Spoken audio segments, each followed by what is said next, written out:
The winter wind whistled through the tall buildings of the city, making the already cold December day feel even colder. Zora Williams pulled her coat tighter around her body and tucked her chin into her favorite scarf. The soft, purple wool felt warm against her skin, bringing back memories of her grandmother's gentle hands knitting it just for her. Zora was running late for her evening class at the community college. Her part-time job at the coffee shop had kept her longer than usual because one of her co-workers hadn't shown up. Now she was hurrying down the busy streets, her backpack heavy with textbooks and her mind racing with thoughts about the big test coming up next week. The sky was already dark at 5:30 p.m., and the streetlights cast long shadows on the sidewalk. Busy people rushed past her, everyone in a hurry to get home and escape the biting cold. Zora checked her watch and sighed. Professor Jenkins was strict about tardiness, and she couldn't afford to miss any more information from his lecture. As she waited at the crosswalk for the light to change, Zora stamped her feet to keep them warm. The temperature had dropped since morning, and the weather app on her phone warned of possible snow later that night. She pulled out her phone to text her classmate Lai about saving her a seat when something caught her eye. On a bench near the bus stop sat an older woman. Unlike the other people waiting for the bus who were bundled up in thick coats, scarves, and hats, this woman wore only a thin, worn jacket. Her gray hair peeked out from under a paper hat that looked like it came from a fast food restaurant. Her hands, red and raw from the cold, clutched a small plastic bag on her lap. What really struck Zora was how the woman was shivering. Not just the normal shivering of someone feeling chilly, but violent trembles that shook her whole body.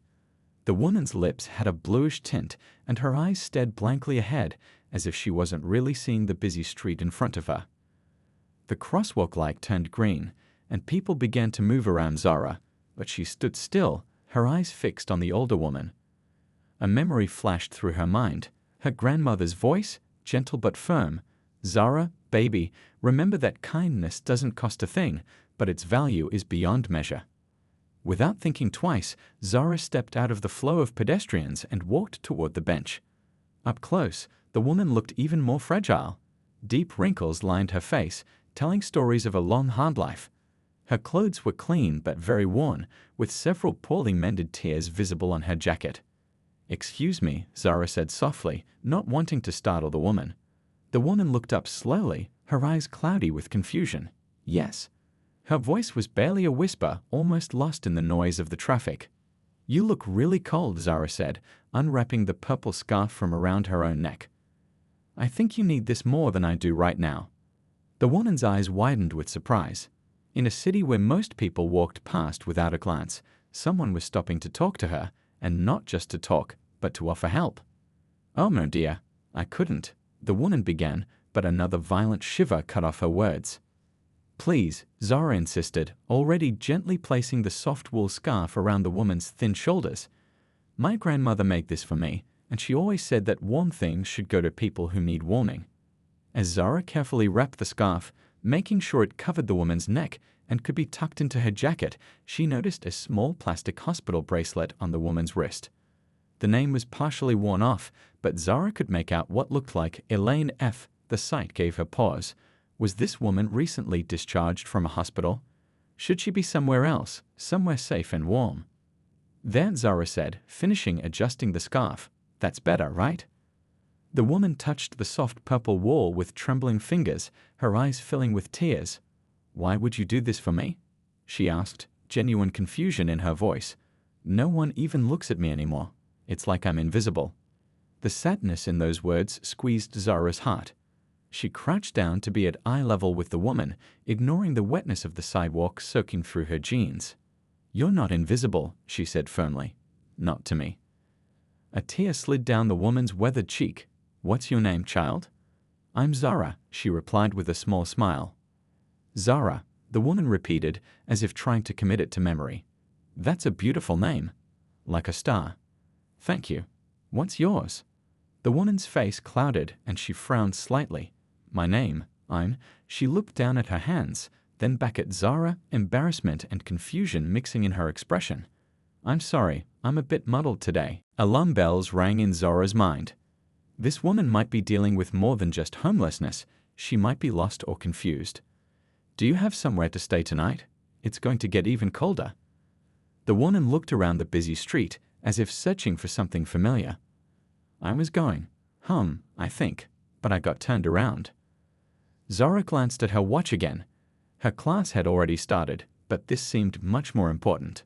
"Is there someone I can call for you? Family, maybe?" A flicker of recognition passed over the woman's face. "Robert, my son Robert." But then she shook her head. "But I don't remember the number. I used to know it, I did."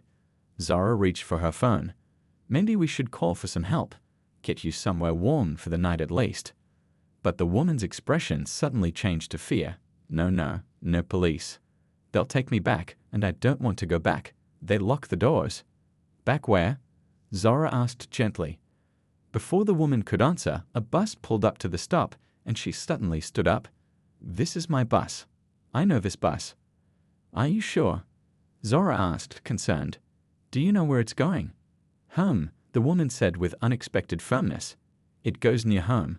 She clutched the purple scarf tightly around her neck and picked up her small plastic bag.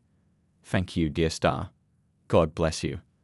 Before Zara could say anything else, the woman joined the small line of people boarding the bus. Zara stood watching, torn between letting the woman go and trying to help further. But what right did she have to stop her? The woman was an adult, and while confused, she seemed to have a destination in mind. As the woman climbed the steps of the bus, she turned and gave Zara a small, dignified wave. Zara waved back, hoping she had made the right choice. The bus doors closed, and it pulled away into the stream of traffic, carrying the old woman and Zara's grandmother's scarf with it. Zara stood on the sidewalk for a long moment, watching until the bus disappeared from sight. The encounter had lasted less than 10 minutes, but it left her with a strange mix of emotions: concern for the woman, satisfaction at having helped in some small way, and worry that she should have done more. Her phone buzzed with a text from Lay. "Where are you?" Jenkins is asking. Reality crashed back in. Zara was now very late for her class. She texted back a quick reply about a situation she had to handle and that she'd explain later, then hurried to the crosswalk again. As she rushed toward campus, the cold bit at her now exposed neck, making her miss the warm scarf. But each icy breath also reminded her of the woman who needed that warmth so much more than she did. Her grandmother would have approved, Zara was sure of that. The rest of the evening passed in a blur. Zara slipped into class late, earning a stern look from Professor Jenkins. She tried to focus on the lecture about early American literature, but her mind kept drifting back to the woman at the bus stop. Had she gotten somewhere safe? Would the scarf be enough to keep her warm through the night? Should Zara have called someone to help, despite the woman's objections? After class, Lee bombarded her with questions about why she was late, but Zara found herself reluctant to share the story. Something about the encounter felt private, almost sacred in its simplicity, one human being seeing another in need and responding with a small act of kindness.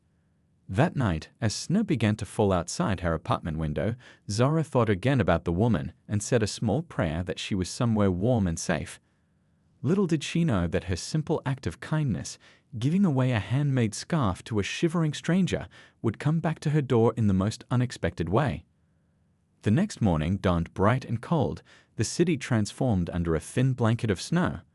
Zara had the day off from both work and classes, a rare luxury she planned to use catching up on assignments and maybe treating herself to a movie later. She made coffee and settled at her small desk by the window, enjoying the peaceful quiet of her apartment. She had just opened her laptop when a firm knock on her door broke the silence. Zara wasn't expecting anyone, and few people visited her small one-bedroom apartment, which she could barely afford even with her scholarship and part-time job. Curious and a little apprehensive, she went to the door and looked through the peephole. Her heart jumped into her throat. 2 police officers stood in the hallway. Zara's heart pounded in her chest as she stared through the peephole at the 2 police officers standing in the hallway. One was a tall woman with her dark hair pulled back in a tight bun, and the other was an older man with salt and pepper hair and a serious expression. For a brief moment, Zara considered pretending she wasn't home. What could the police possibly want with her? She hadn't done anything wrong.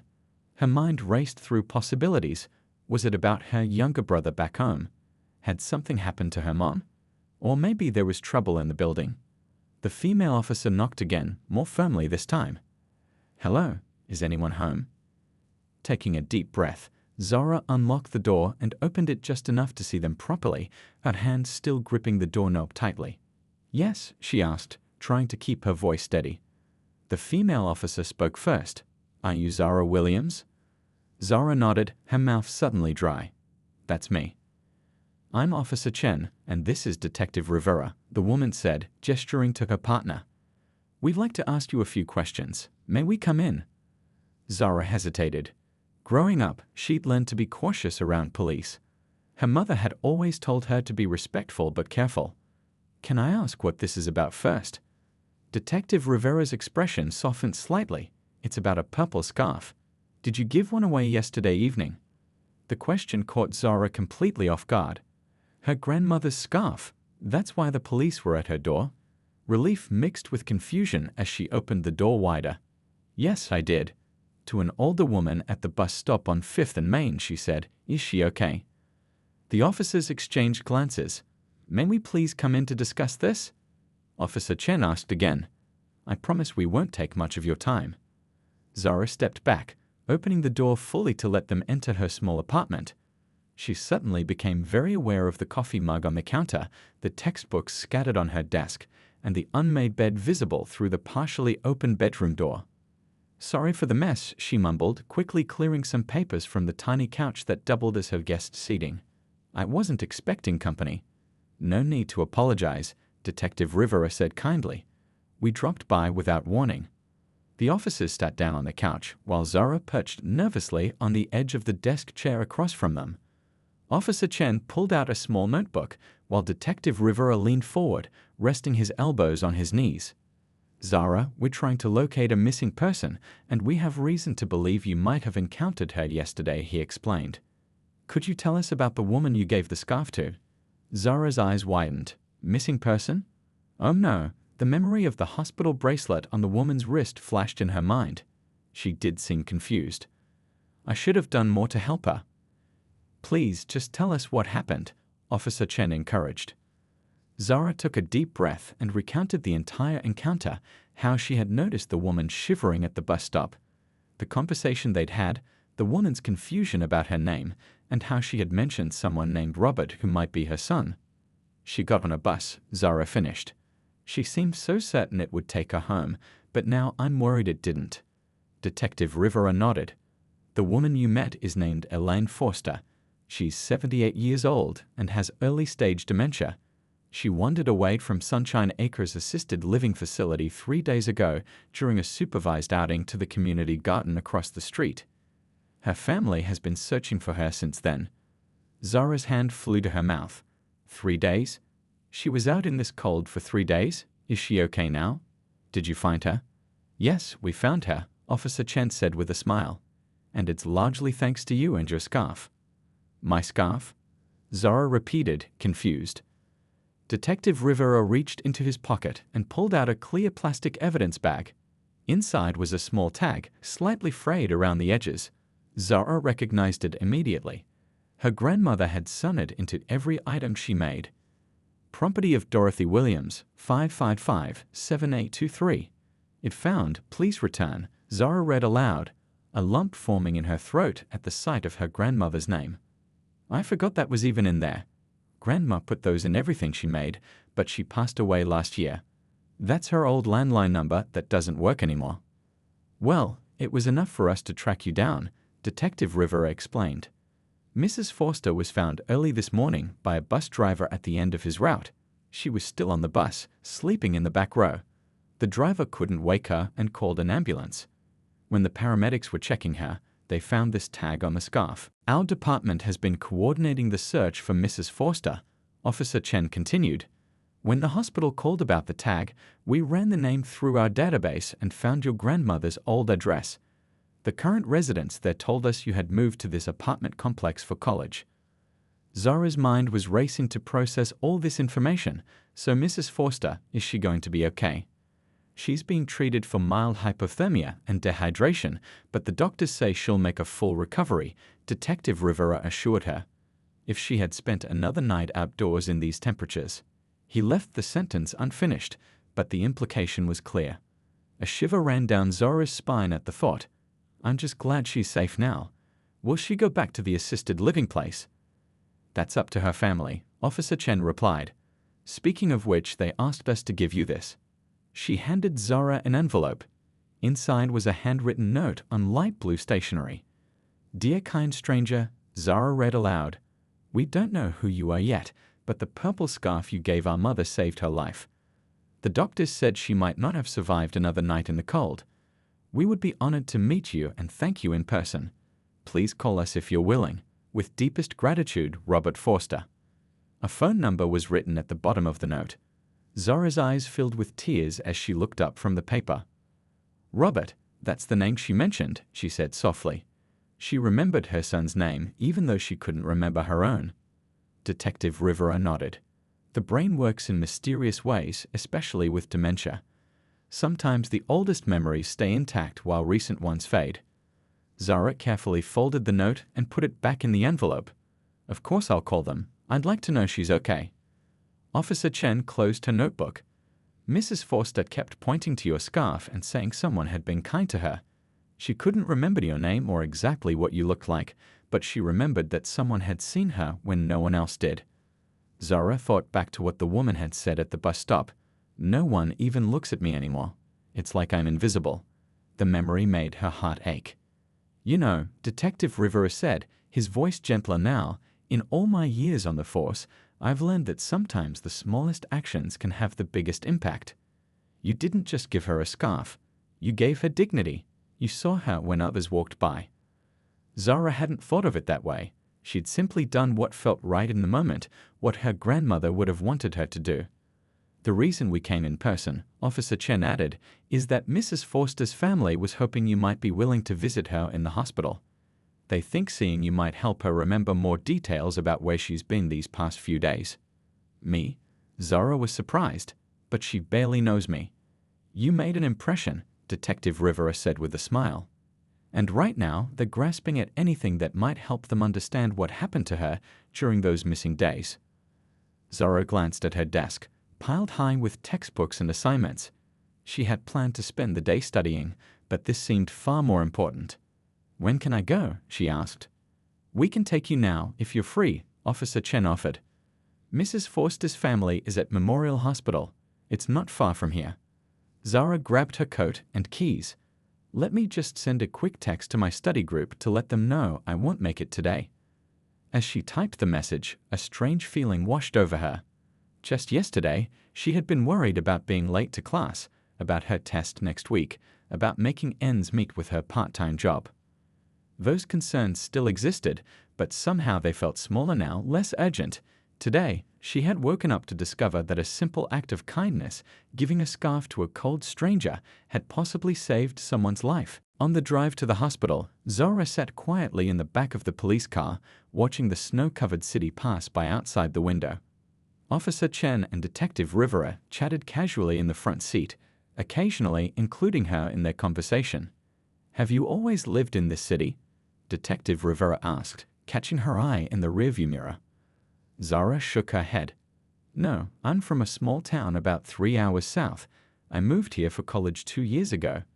On scholarship? Officer Chen asked. Yes, how did you know? The officer smiled. Just a guess. You seem like a dedicated student. It's a scholarship for English literature majors, Zora explained. I want to be a teacher someday. My grandmother was a teacher for over 40 years. The one who made the scarf? Detective Rivera asked. Zora nodded, feeling a pang of loss. She taught me to read when I was little. She always said books could take you anywhere, even when you couldn't afford to travel.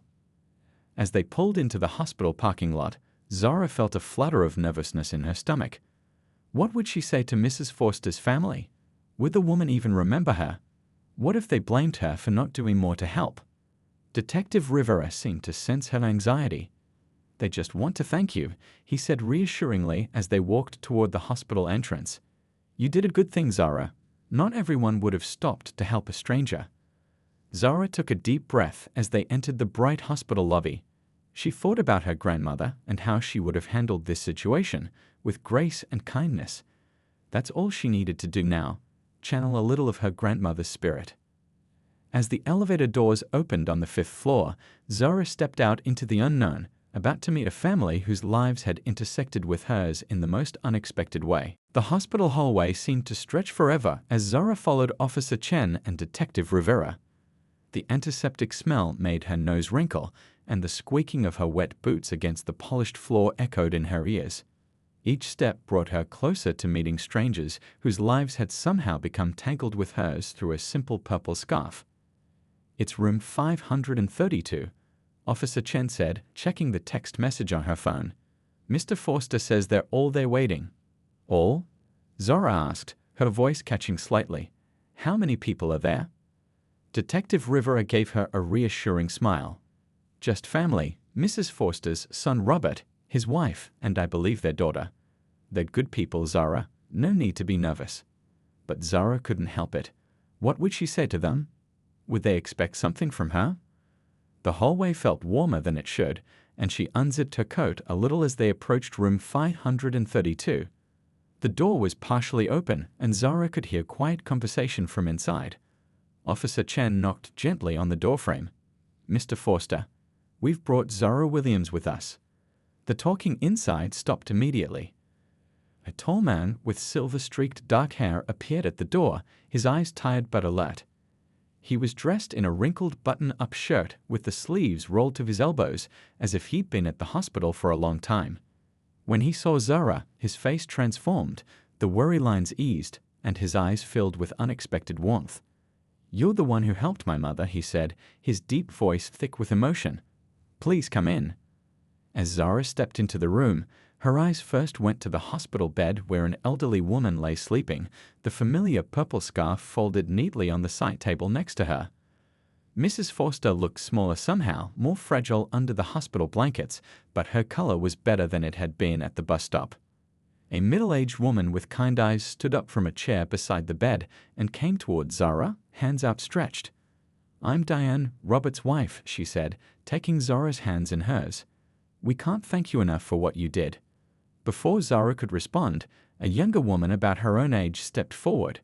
She had the same dark hair as Robert, but with natural curls that framed her face. "I'm Tasha," she said. "Grandma might not be here if it weren't for you." Zara felt her face grow warm with all the attention. "I just gave her my scarf," she said quietly. "Anyone would have done the same." Robert shook his head firmly. "No, they wouldn't. That's just it. For 3 days, my mother was wandering the streets, and who knows how many hundreds of people walked right past her. But you didn't. You stopped. You saw her. The doctors said another night outside in those temperatures." Diane's voice trailed off, and she squeezed Zara's hands tighter before letting them go. Detective Rivera cleared his throat. "We'll leave you all to talk," he said. "Zara, do you need a ride back to your apartment later?" "I can take her," Robert offered quickly. "It's the least I can do." After the officers left, an awkward silence filled the room. Zara stood uncertainly near the foot of the bed, not sure if she should sit or stay standing. Tasha seemed to sense her discomfort and pulled a chair closer. "Here, have a seat. Can I get you some water or something from the cafeteria? You must have been shocked when the police showed up at your door." Zara sat down gratefully. "Water would be nice, thanks. And yeah, it was pretty scary seeing them through the peephole. I had no idea what was going on." As Tasha left to get water, Robert pulled another chair close to Zara, sitting down with a tired sigh. "I want to hear everything, how you met my mother, what she said, everything you can remember. We've been trying to piece together where she's been these past 3 days." Zara described the encounter in detail, how cold Mrs. Forster had looked, her confusion, the way she had mentioned Robert's name but couldn't remember her own, and how she had been so certain about getting on that particular bus. "She said it would take her home," Zara finished. "I wasn't sure if I should let her go, but she seemed so sure about it." Robert nodded slowly. "That makes sense. Before she moved to Sunshine Acres, Mom lived in Oak Grove for over 40 years. The number 16 bus used to stop right at the end of her street. The bus driver found her at the Oak Grove depot," Diane added. "She must have ridden that route back and forth all night. When they couldn't wake her this morning, they called an ambulance." Tasha returned with bottles of water for everyone and sat down on the small couch by the window. "What I don't understand is how she survived the first 2 nights," she said. "The temperatures have been below freezing." Robert ran a hand through his hair. "The police think she might have found shelter somewhere, maybe a 24-hour diner or the bus station. They're still investigating." Zara took a sip of water, her eyes drifting back to Mrs. Forster's peaceful face. "Has she been able to tell you anything?" Diane shook her head. "She's been mostly sleeping since they brought her in. The doctors say that's normal. Her body is recovering from exposure. They've got her on fluids and antibiotics as a precaution."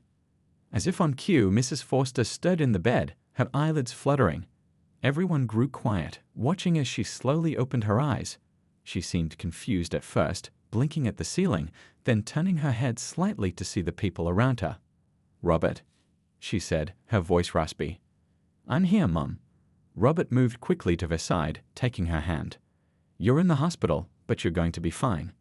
Mrs. Forster's gaze drifted around the room, finally landing on Zara. For a long moment, she just stared, her forehead creased in concentration. Then, unexpectedly, a smile spread across her face. "You're the kind one," she said. "The one who stole me." Zara's throat tightened with emotion. "You remember me?" "Not your name," Mrs. Forster admitted, "but your eyes." "Kind eyes." She looked at Robert. "She gave me her scarf. Said her grandmother made it." Robert nodded, tears welling in his eyes. "Yes, Mom. This is Zara. She helped us find you." Mrs. Forster reached a thin hand toward the side table. "The scarf. Give it to me, please." Diane carefully handed her the purple scarf, and Mrs. Forster ran her fingers over the soft wool. "It kept me warm," she said softly, "when I was lost." A doctor came in then, a clipboard in hand, momentarily surprised to see so many people in the room. "Mrs. Forster, good to see you awake. How are you feeling?" While the doctor checked Mrs. Forster's vitals and asked her some basic questions, Robert pulled Zara aside near the door. "There's something else I wanted to tell you," he said quietly. "Something that seems, well, almost like fate." He pulled out his phone and showed her a webpage, the university's scholarship program for the English department. Zara recognized it immediately. It was the very scholarship that was helping pay for her education. "My mother started this program," Robert explained. "Before she retired, she was a professor of English literature at the university for over 30 years. She was passionate about making education accessible to students who couldn't otherwise afford it." Zara stared at the screen in disbelief. "Your mother created my scholarship program, the one that's paying for my degree." Robert nodded, a smile tugging at his lips. "When Detective Rivera mentioned you were an English lit major on scholarship, I had a feeling. There aren't that many full-ride scholarships in that department." "I don't know what to say," Zara whispered, her mind reeling with the connection. "What are the chances?" "Mom would call it poetry," Robert said. "She always believed that good deeds create unseen connections between people. And here you are, a recipient of her life's work, giving back to her in a moment when she needed it most." Across the room, the doctor had finished her examination and was making notes on her clipboard. "Mrs. Forster is doing remarkably well, considering," she told the family. "We'll keep her one more night for observation, but barring any complications, she can go home tomorrow." "Home to Sunshine Acres?" Tasha asked, a slight edge to her voice. The doctor looked up from her notes. "That's a decision for the family to make. Given this incident, you might want to consider a facility with more security for residents with dementia." After the doctor left, a heavy silence fell over the room.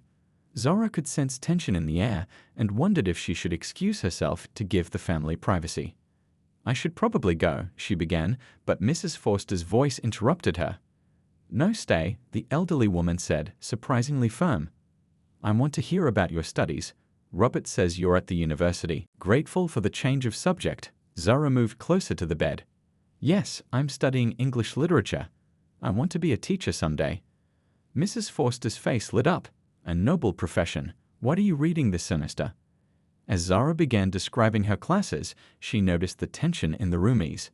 Mrs. Forster asked insightful questions about the texts Zara was studying, occasionally offering perspectives that showed glimpses of the brilliant professor she must have been. "You know your stuff, Mrs. Forster," Zara said, impressed. The elderly woman smiled. Please, call me Elaine. And of course I know my stuff. Just because my mind wanders doesn't mean it's empty. Robert Diane and Tasha exchanged surprised glances. This was the most lucid and engaged they had seen Elaine in months. The doctors said meaningful social interactions can help slow cognitive decline, Diane whispered to Robert. Maybe this is good for her. As the afternoon wore on, Zara found herself caught up in a lively literary discussion with Elaine, while the family listened in growing amazement. When a nurse came to check Elaine's IV, she found the patient animated and alert, a stark contrast to the confused woman who had been brought in that morning. You're certainly looking better, Mrs. Forster, the nurse commented. But you need to rest now. Doctor's orders. Elaine sighed but didn't argue. Will you come back tomorrow, Zara? She asked. Before they send me off to whatever prison Robert has picked out for me. Mom, Robert said wearily, Sunshine Acres is not a prison. They lock the doors, Elaine retorted. What would you call it? Zara could see the pain in Robert's face, the impossible position of trying to keep his mother safe while preserving her dignity. She remembered Elaine's fear at the bus stop when she had mentioned calling for help. No police. They'll take me back, and I don't want to go back. They lock the doors. I'll come back tomorrow, Zara promised. We can talk more about Jane Austen. As Zara gathered her things to leave, Elaine reached for her hand. Thank you for seeing me, she said softly, when I was invisible to everyone else. Those words, so similar to what she had said at the bus stop, struck Zara deeply. As she followed Robert out to his car for the ride home, she couldn't stop thinking about what it must feel like to be Elaine, a brilliant mind gradually losing itself, a respected professor now treated like someone who couldn't make her own decisions. The sunset painted the snow-covered city in shades of pink and gold as they drove. Robert was quiet for several blocks before finally speaking. You've given us back more than just our mother, he said, his eyes fixed on the road ahead. You've reminded us of who she still is. The next morning, Zara woke up earlier than usual. Sleep had been difficult, her mind replaying the events of the previous day, the police at her door, meeting the Forster family, and most of all, the incredible connection she'd discovered with Elaine. How strange that the woman who had created her scholarship program was the very same person she'd given her scarf to at a bus stop.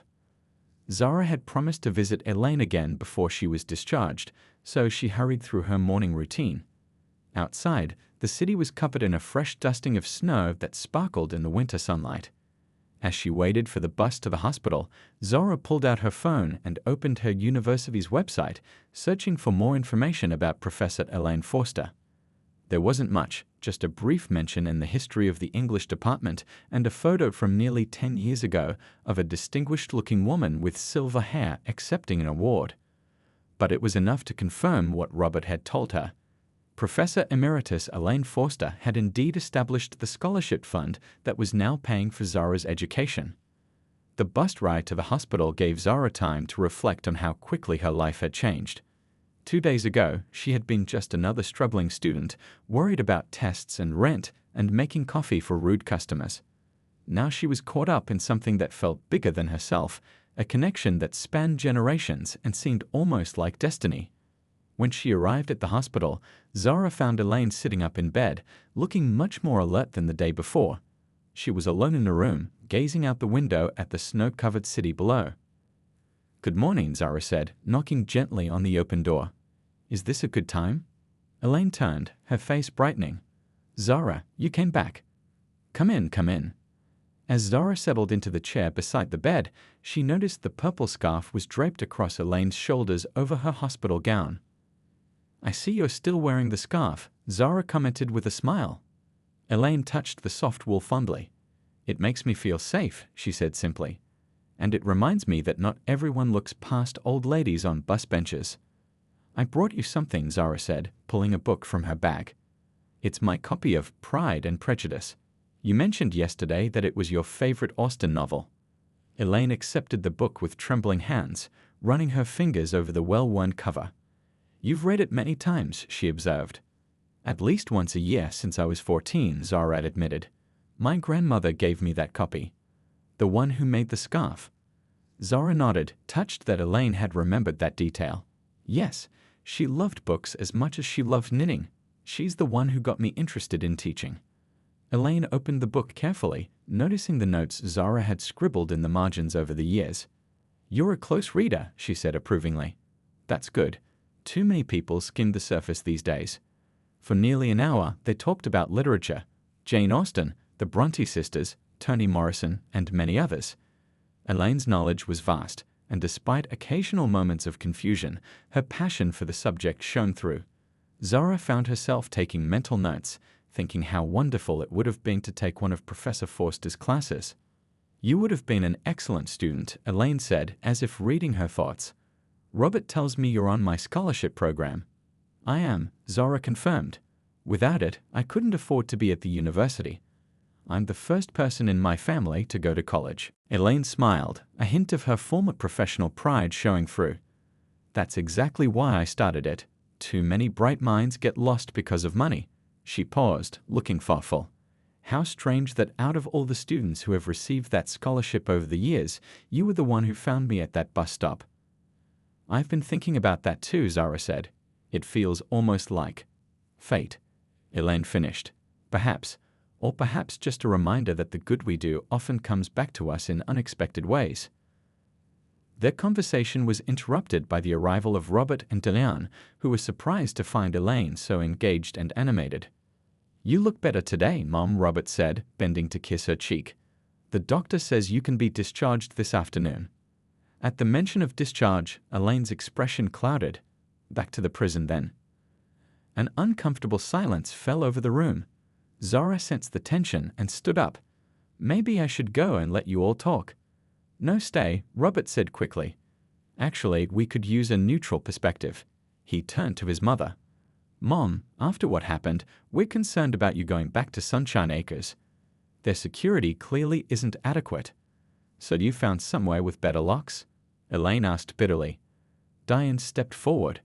"Elaine, we're just worried about your safety. There's a place called Oak Ridge Manor that has a specialized memory care unit." "A memory care unit?" Elaine repeated, her voice rising. "A nice term for where they put people who are losing their minds."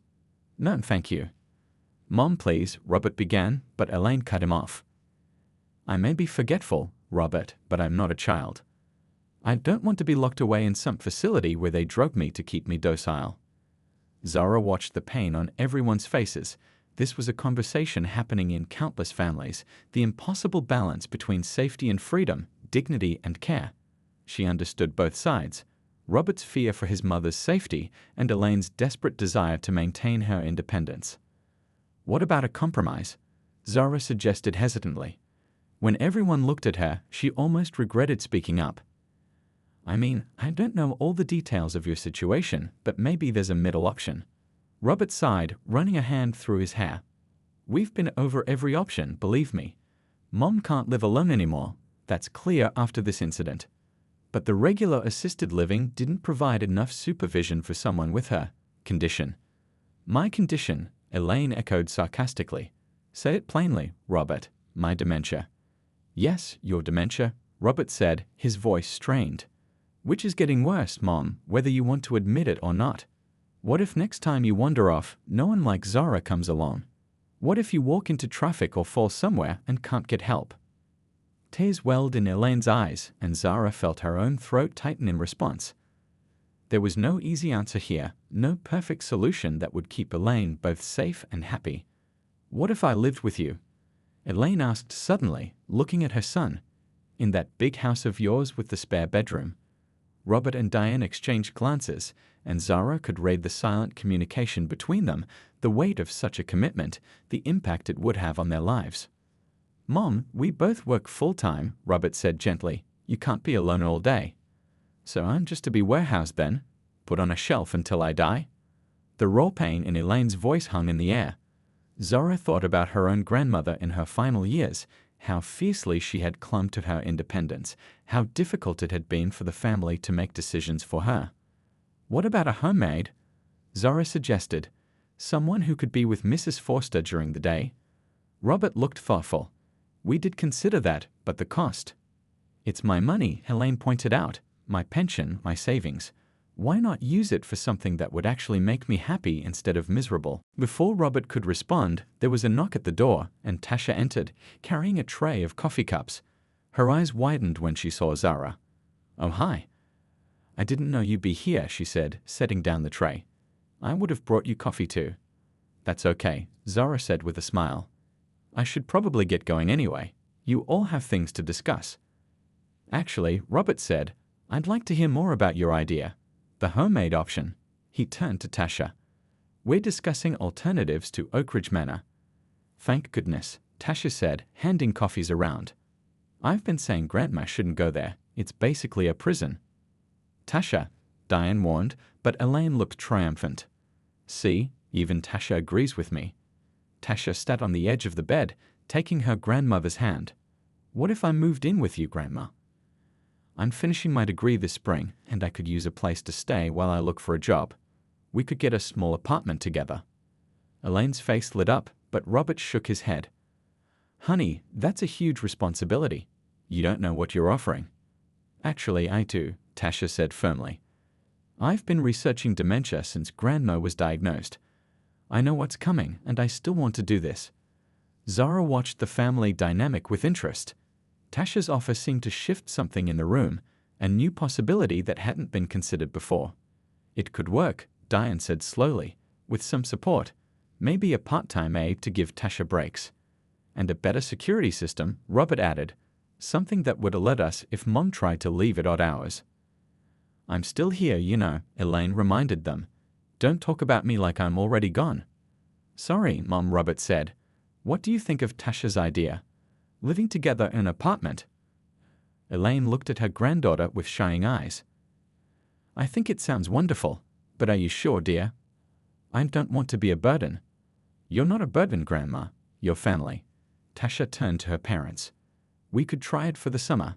If it doesn't work out, we can reconsider the other options." Zara watched as the tense atmosphere in the room gradually relaxed. They were far from solving all the problems, but at least they were talking about solutions that respected Elaine's dignity while addressing safety concerns. Feeling like she had witnessed something important, Zara gathered her things. "I really should go now. I have a shift at the coffee shop this afternoon." Elaine reached for her hand. "Thank you for coming, dear, and for the book. Will you visit me again? Wherever I end up?" "I'd like that," Zara said sincerely. "Maybe we could start a little book club." Elaine smiled. "I'd enjoy that very much." As Zara said her goodbyes, Robert followed her into the hallway. "Thank you," he said quietly, "for everything, not just the scarf, but for reminding us to see Mom as a person, not just a patient." "I didn't do anything special," Zara insisted. "You did, though. You saw her when she was invisible to everyone else. And now you've helped us see her too, really see her, not just her diagnosis." He hesitated, then added, "Would you really be willing to visit her?" It seemed to help, having someone new to talk to. Someone who connects with her love of literature. Zara nodded. "Absolutely. It would be my pleasure." As she left the hospital and stepped into the bright winter day, Zara felt a strange mixture of emotions. Sadness for the struggles Elaine and her family faced, but also hope that she might have helped in some small way. The purple scarf had been a simple gift, given without expectation of return. But somehow it had started a chain of connections that were now changing lives. Elaine's, the Forster family's, and yes, even Zara's own. What had begun as a moment of kindness was becoming something much more significant, the beginning of an unexpected friendship that crossed generations and circumstances. 3 weeks had passed since Zara first gave her scarf to Elaine at the bus stop. Winter still held the city in its grip, but tiny signs of the coming spring had started to appear, slightly longer days, occasional birdsong in the mornings, and patches of grass peeking through the melting snow in sunny spots. Zara hurried across campus, clutching her backpack against the chilly wind. Professor Jenkins had kept the class late discussing their midterm papers, and now she was running behind schedule. She pulled out her phone to send a quick text. "Sorry, class ran over. On my way now." The reply came almost immediately. "No worries, dear. We're just getting the tea ready." Smiling, Zara tucked her phone away and quickened her pace. Every Tuesday and Thursday afternoon for the past 3 weeks, she had been visiting Elaine and Tasha in their new apartment. What had started as a one-time hospital visit had evolved into a regular routine, their own little book club, as Zara had suggested. To everyone's surprise, Tasha's proposal to live with her grandmother had come together quickly. Robert had found them a ground-floor apartment in a secure building not far from the university. The place had wide doorways to accommodate Elaine's occasional need for a walker, an emergency call system, and a small garden patio that Elaine was already planning to fill with flowers when spring properly arrived. The arrangement wasn't perfect. There had been a few rough nights when Elaine grew confused and tried to go home, and Tasha was adjusting to the responsibility of being her grandmother's primary caregiver. But overall, the situation seemed to be working. A home health aide came 3 days a week, giving Tasha time for her own studies and a part-time job, and Robert and Diane visited every weekend. As Zara approached the apartment building, she felt a familiar warmth spread through her chest. In just 3 weeks, this place had come to feel like a second home. She pressed the buzzer for apartment 103, and Tasha's voice crackled through the intercom. "Is that our favorite bookworm?" "It's me," Zara confirmed with a laugh. The door buzzed open, and Zara made her way down the hallway to the Forsters' apartment. Before she could knock, the door swung open to reveal Tasha, her curly hair pulled back in a messy bun, a smudge of flour on her cheek. "Thank goodness you're here," she said, pulling Zara inside. "Grandma and I are having a baking disagreement, and we need an impartial judge." The apartment smelled wonderfully of cinnamon and butter. In the small kitchen area, Elaine stood at the counter, mixing something in a bowl. She was wearing an apron over a neat sweater and slacks, looking far more put together than her flour-dusted granddaughter. "Zara!" Elaine greeted her warmly. "Perfect timing. Tell my stubborn granddaughter that nutmeg absolutely belongs in snickerdoodle cookies. And tell my impossible grandmother that nutmeg will overpower the cinnamon," Tasha countered, hands on her hips but with a playful smile. Zara set down her backpack and hung her coat on the hook by the door. "I'm staying out of this one, but I will volunteer to be a taste tester for both versions." "A diplomat?" Elaine nodded approvingly, just like Elizabeth Bennet. That was another change in the past few weeks. The literary references that peppered Elaine's conversation had become more frequent and detailed. The doctors had explained that engaging her mind with familiar, beloved subjects seemed to help anchor her in the present and slow the confusion. "How did your presentation go today?" Tasha asked, returning to the cookie dough. "Pretty well, I think.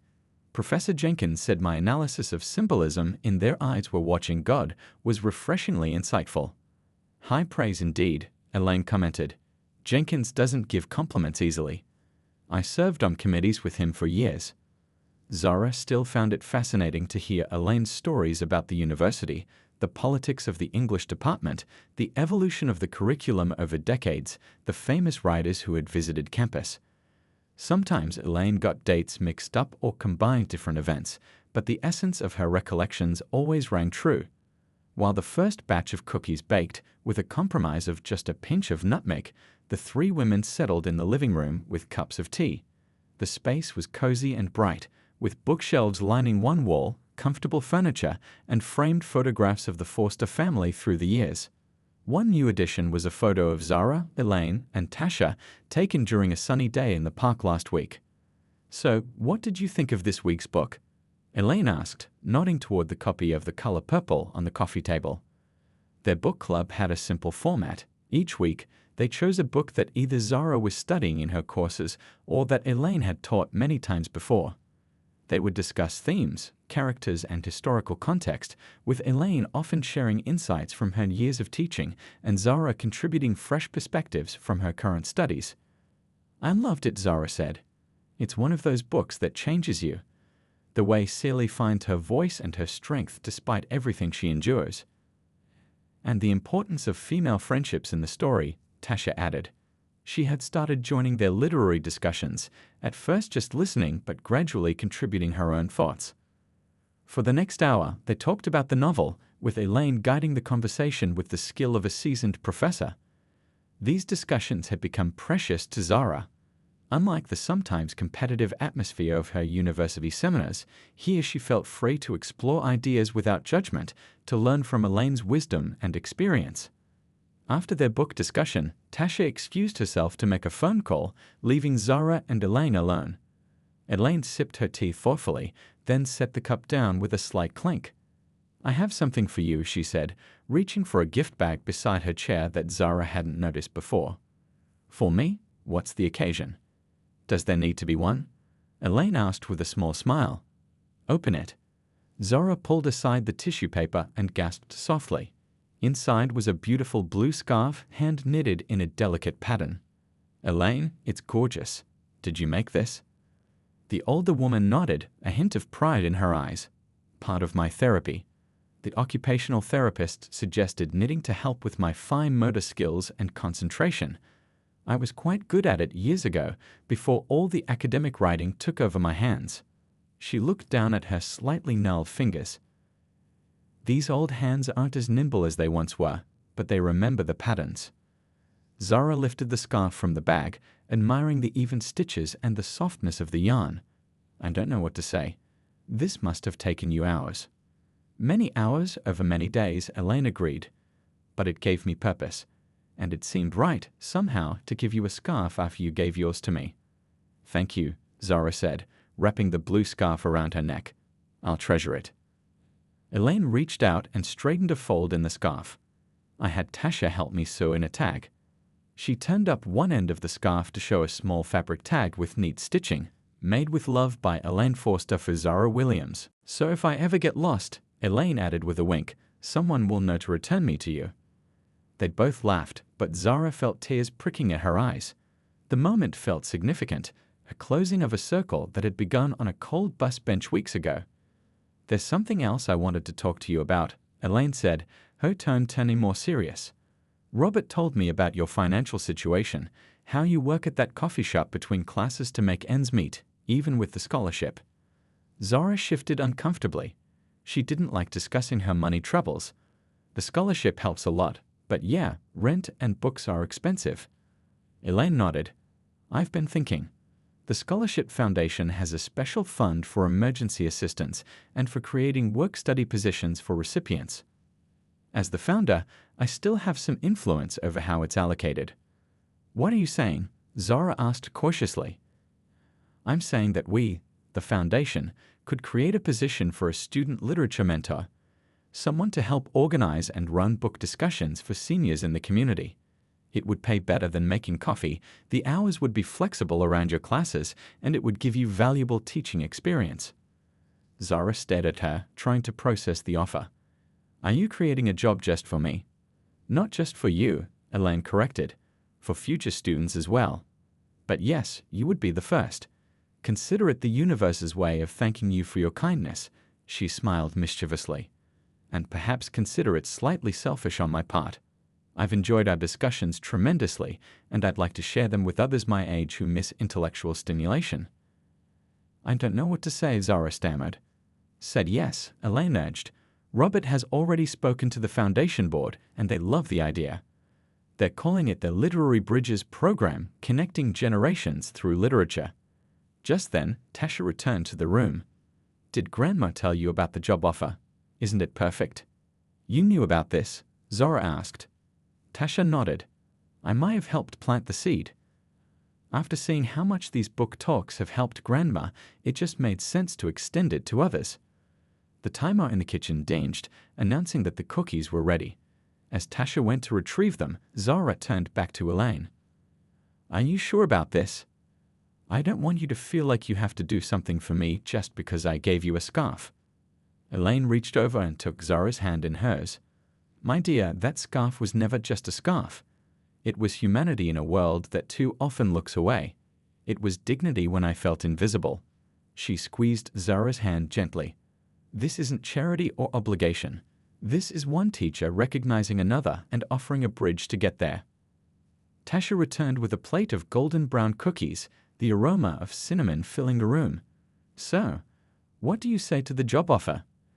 Zara looked from Tasha's eager face to Elaine's wise one, feeling a swell of emotion that was hard to put into words. 3 weeks ago, she had been just another anonymous student, struggling to make it through each day. Now she sat in this warm apartment, wearing a handmade scarf, being offered not just a job, but a pathway toward her dreams. All because she had stopped to see someone when others had walked by. "Yes," she said finally, a smile spreading across her face. "Yes, I would love to be part of the Literary Bridges program." Elaine's eyes shone with satisfaction. "Excellent. We'll start planning next week. I have so many ideas." As they shared cookies and more tea, making plans for the new program, Zara thought about how a single moment of kindness had grown into something so much larger than herself. The purple scarf, her grandmother's last gift to her, had somehow woven a new tapestry of connections, purpose, and possibility. Outside the window, a patch of crocuses had pushed through the melting snow, tiny purple flowers reaching for the sun, the first harbingers of spring and new beginnings. The story of the purple scarf spread through the university like wildfire. It started with a simple article in the campus newspaper about the new Literary Bridges program, mentioning how it had been inspired by a chance encounter between a student and a retired professor. From there, it grew. A local news station picked it up for their Good News segment. Then a popular city blog featured the story, complete with photos of Zara, Elaine, and their book club. By the time spring fully arrived, bringing bright flowers and warm breezes, Zara found herself in an unexpected spotlight. Walking across campus, she would sometimes catch people looking at her with recognition or overhear whispers of "That's her, the girl with the scarf." "I don't get it," Zara said to Lai as they sat on the grass outside the library. "All I did was give someone a scarf. It's not like I saved her from a burning building or something." Lai shook her head, closing her textbook. "You're missing the point. It's not just about the scarf. It's about how that one small action created this whole ripple effect of good things." Zara picked at the grass, still uncomfortable with the attention. "I guess so. How many seniors have joined your book club now?" Lai asked. 23, Zara replied, unable to keep the pride from her voice. "We've had to split into 3 groups to keep the discussions manageable, and we've got a waiting list." The Literary Bridges program had taken off beyond anyone's expectations. What had started as a simple idea, Zara leading book discussions for seniors, had blossomed into something much bigger. 2 other scholarship students had been hired to help, and the university was now officially funding it as a pilot program that might be expanded to other departments. Zara's phone buzzed with a text from Tasha, "Grandma having a good day.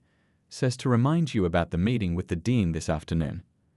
"I've got to run," Zara told Lai, gathering her books. "I have that meeting with Dean Wilson about expanding the program." Lai gave her a mock salute. "Go change the world, one book at a time." As Zara hurried across campus, she thought about how much her life had transformed in the past 3 months. The job with the Literary Bridges program paid enough that she'd been able to cut back her coffee shop hours to just weekends. Her grades had improved with the extra study time, and her professors had noticed her growing confidence in class discussions. But the biggest change was in how she saw herself and her future. Working with Elaine and the other seniors had confirmed her passion for teaching, while also showing her that there were many parts to making a difference. The meeting with Dean Wilson went better than expected. The university wanted to feature the Literary Bridges program in their alumni magazine and provide funding to expand it to include more subjects beyond literature.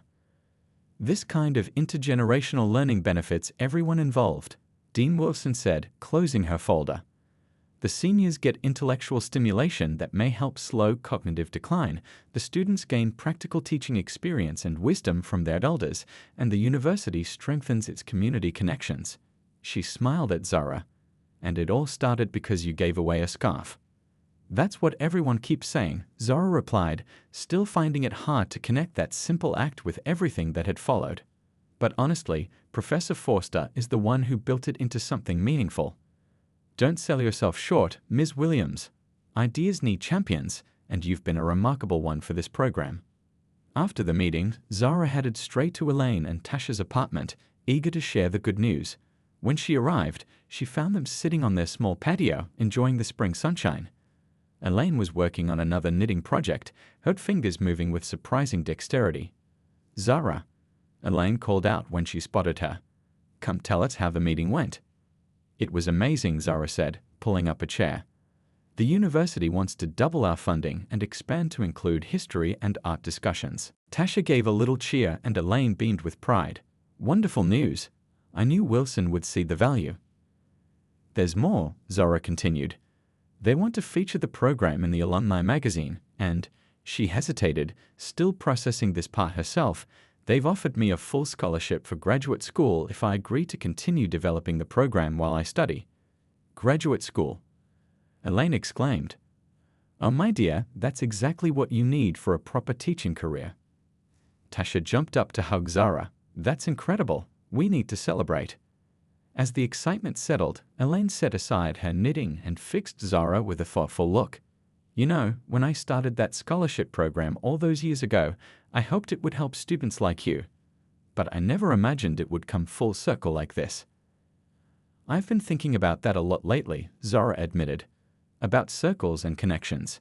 How you created something that helped me, and then I was in the right place to help you, and now we're creating something new together." Elaine nodded. "Life has a poetry to it sometimes, if you're paying attention." The local news people called again. Tasha mentioned, changing the subject. "They want to do a follow-up story now that the program is expanding." Zara groaned. "More cameras? I hate being in the spotlight." "It's not about you," Elaine reminded her gently. "It's about the story. And stories like this one need to be told, especially these days. People need reminders that small acts of kindness matter." Later that evening, after they'd shared a meal and Zara had helped clean up, she found herself alone with Elaine while Tasha took a phone call in the other room. "There's something I've been meaning to ask you," Zara said, sitting across from Elaine at the small kitchen table. "That day at the bus stop, when I gave you my scarf, what were you feeling? I know you were confused because of the dementia, but do you remember what was going through your mind?" Elaine was quiet for a moment, her eyes distant as she searched her memories. "It's hazy," she admitted. "But I remember feeling invisible. Like I had somehow stepped out of the real world into a shadow place where no one could see me." She looked up at Zara. "And then suddenly, there you were, looking right at me.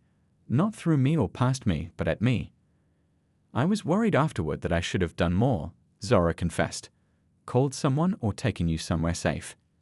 "You did exactly what I needed in that moment," Elaine assured her. "You treated me with dignity. Do you know how rare that is?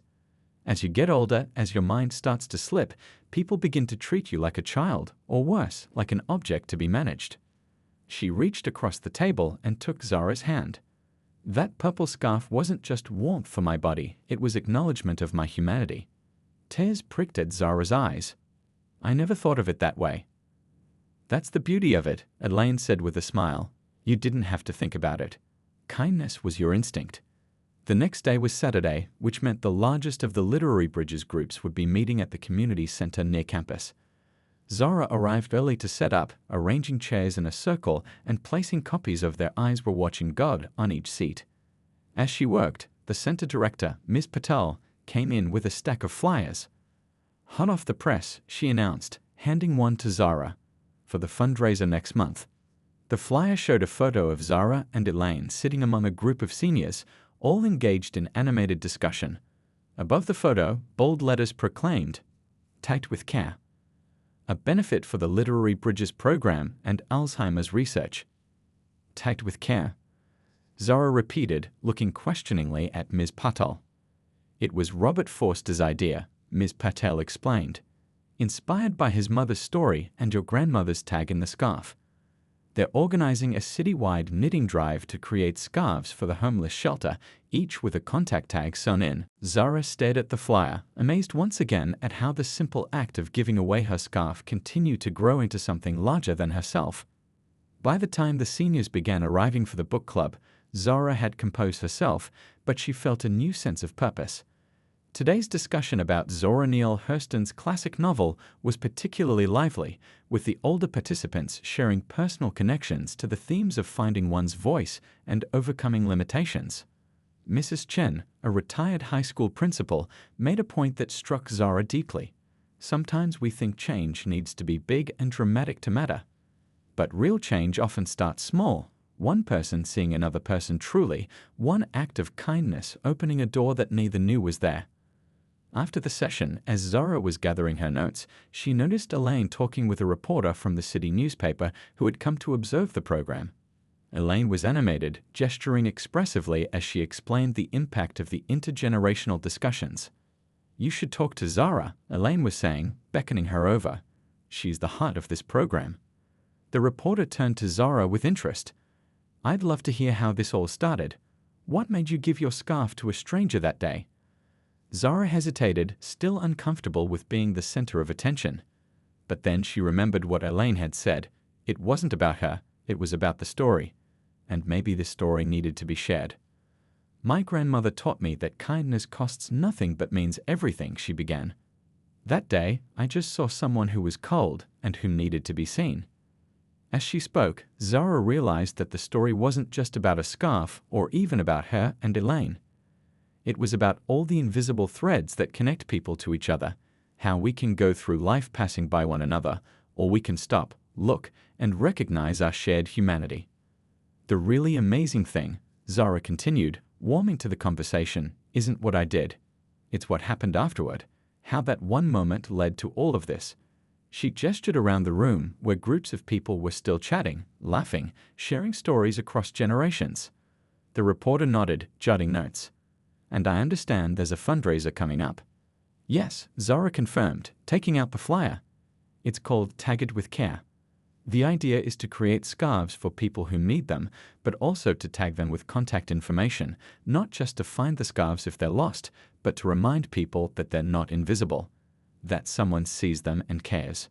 As the words left her mouth, Zara felt their truth resonate within her. What had begun as a simple act of kindness on a cold winter day had transformed into a movement of connection and recognition, a reminder that even in a busy, often indifferent world, we all have the power to see each other, truly see each other, and in that seeing, change lives. The university auditorium buzzed with activity as volunteers arranged tables, hung banners, and set up display boards. The Tag It With Care fundraiser was just hours away from opening its doors, and Zara couldn't believe how big it had grown. What had started as a simple idea had blossomed into a community-wide event, with over 30 local businesses donating items for the silent auction and hundreds of people expected to attend. "Where do you want these?" called Lai, struggling with a large box of hand-knitted scarves. "Over by the donation table," Zara directed, checking items off her clipboard. "We need to sort them by size and color before people arrive." The past month had been a whirlwind of planning meetings, media interviews, and late nights putting together presentations. Sometimes Zara still couldn't believe that all of this had come from her simple act of giving away her grandmother's scarf on a cold winter evening. "How's it going in here?" Tasha appeared at Zara's side, carrying 2 cups of coffee. She handed one to Zara with a smile. "You look like you could use this." "Thanks," Zara said gratefully, taking a long sip. "Is your grandmother here yet?" "Robert just texted. They're about 10 minutes away." Tasha looked around the auditorium, impressed. "This is amazing, Zara. You've pulled off something incredible." "Not just me," Zara corrected.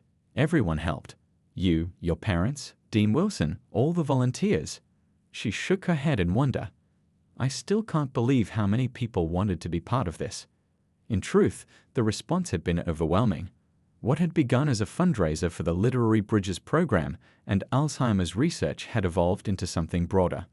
Now they were also raising money for a new initiative to provide support services for elderly people living alone, inspired by Elaine's experience. The door to the auditorium opened and Dean Wilson entered, accompanied by several well-dressed people Zara didn't recognize. "There she is," the dean said, gesturing toward Zara. "The young woman I was telling you about." Zara smoothed her shirt nervously as the group approached. She was wearing her blue scarf, the one Elaine had knitted for her, over a simple dress, wanting to look professional but still like herself. "Zara, I'd like you to meet some people," Dean Wilson said. "This is Mr. Huang from the National Endowment for the Humanities, Mrs. Torres from the State Education Board, and Dr. Park from the Center for Intergenerational Learning." Zara shook hands with each of them, trying to hide her surprise. The dean hadn't mentioned such important visitors would be attending. "We've heard wonderful things about your program," Mr. Huang said warmly. "The NA is very interested in initiatives that bridge generational gaps through humanities education, and the State Board is looking for innovative programs to potentially implement across our public universities," Mrs. Torres added. Zara felt slightly overwhelmed. "Thank you for coming. I'm happy to show you around once we're set up." "Take your time," Dr. Park said with an understanding smile. "We'll explore on our own for now. We're particularly interested in seeing the program in action during the demonstration session later." As they moved away, Tasha nudged Zara. "Big shots, huh? This could mean serious funding."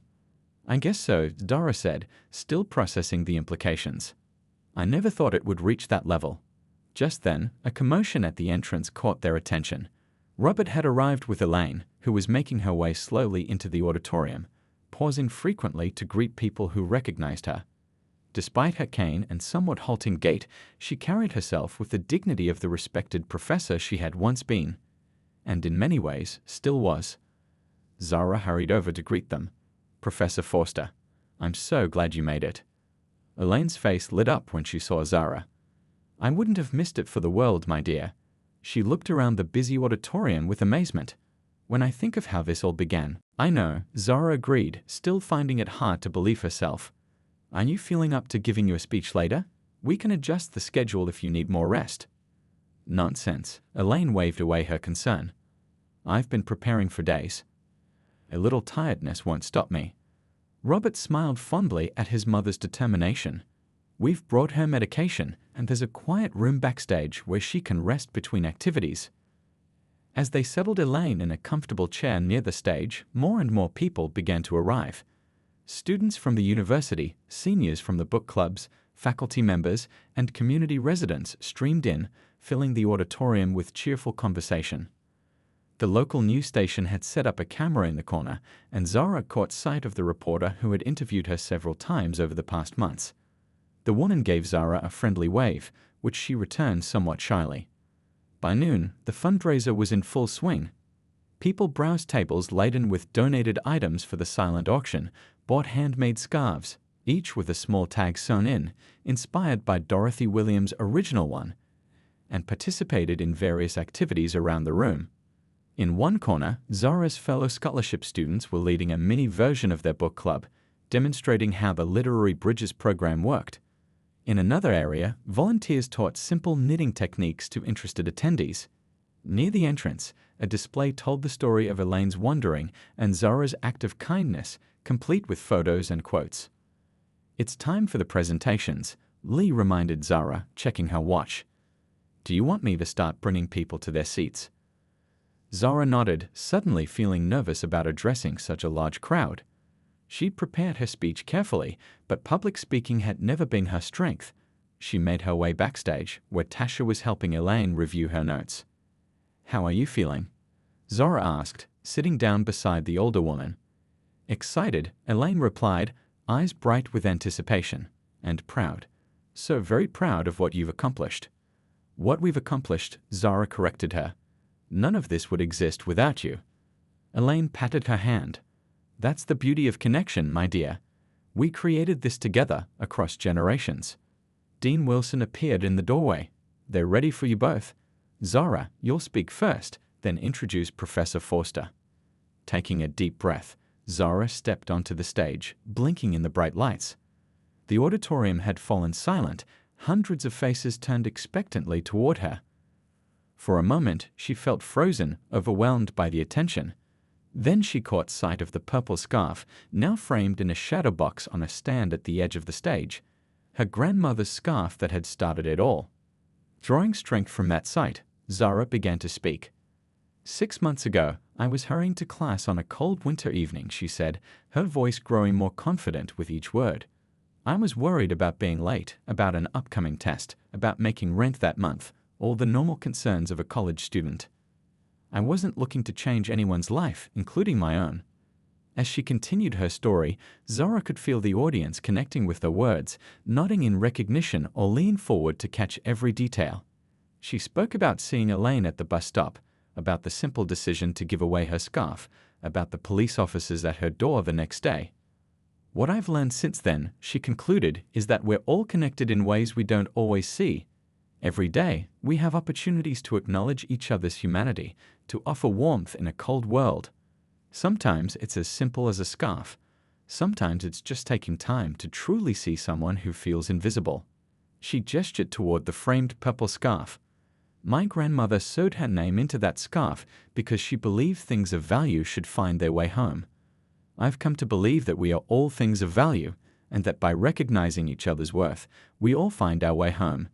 To community, to connection, to the best parts of ourselves. The applause that followed was thunderous. Wiping away a tear, Zara introduced Elaine, helping her to the podium as the audience continued to clap. Elaine's speech was brief but powerful, drawing on her decades as an educator to speak about the importance of intergenerational learning and the dignity of aging minds.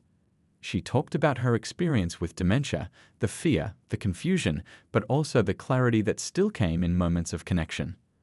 Dementia may take many things from me in the years ahead, she said, her voice steady and clear. But it cannot take the impact I've had on others, the knowledge I've shared, the lives I've touched. Just as it cannot erase the simple kindness of a young woman who saw me when I felt most invisible. By the time the speeches concluded, there wasn't a dry eye in the auditorium. What followed was a celebration, not just of the money raised for their causes, but of the community that had formed around this story of connection. Later, as the event wound down and volunteers began cleaning up, Zara found a quiet moment with Elaine in the now empty backstage area. "We did it," Zara said, sitting beside her mentor and friend. "The initial count shows we've raised over $20,000. "Wonderful," Elaine nodded. "But the money isn't the most valuable thing created here today." "No," Zara agreed. "It's the connections." They sat in comfortable silence for a moment, until Robert appeared with Elaine's coat. "Ready to head home, Mom? It's been a long day." As Elaine stood with Robert's help, she turned to Zara. "You know, I've been thinking about circles, how life brings us around again and again to learn the same lessons in new ways." "What lesson do you think we're learning here?" Zara asked. Elaine's eyes twinkled with the wisdom of her years. "That we're never too young to teach or too old to learn. That kindness creates ripples we can't always see.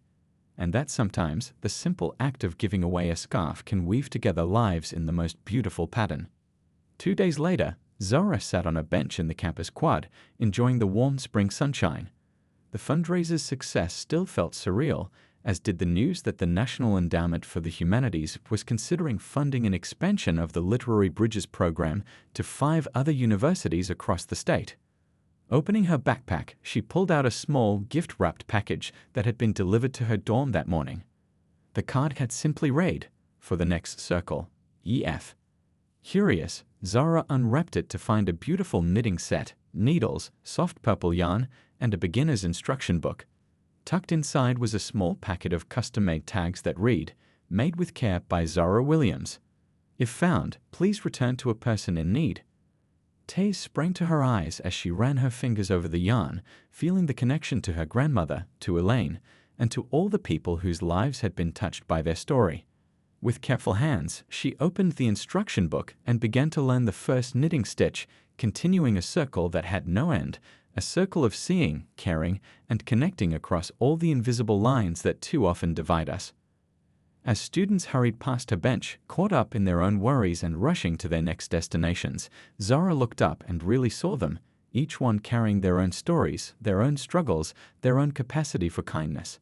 And she smiled, knowing that sometimes the smallest actions create the most profound changes, one stitch, one scarf, one human connection at a time.